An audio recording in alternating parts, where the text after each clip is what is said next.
Þá var gripið í fæturna á henni, hún sparkaði og öskraði og sneri sig við en úr henni fór allur kraftur þegar hún leit álfinn sem hélt hæla hennar.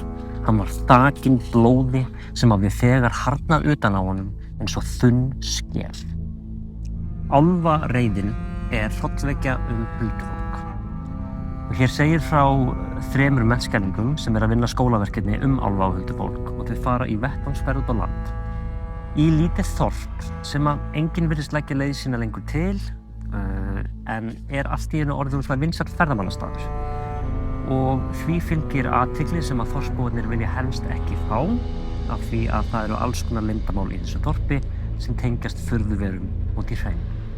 Ég hef skrifað álfa í barnabókunum mínum en langaði að gera eitthvað allt öðruvísi með þessa bók og breyta álfunum í alvöru ófreskjur, gera þá virkilega viðbjóðslega. Og þetta bók fyrir ungmenni og fullorðna sem hafa gaman af hryllingi. Þetta bók svona í anda Stephen King en alls ekki fyrir börn nema þessu ég fann að lesa Stephen King.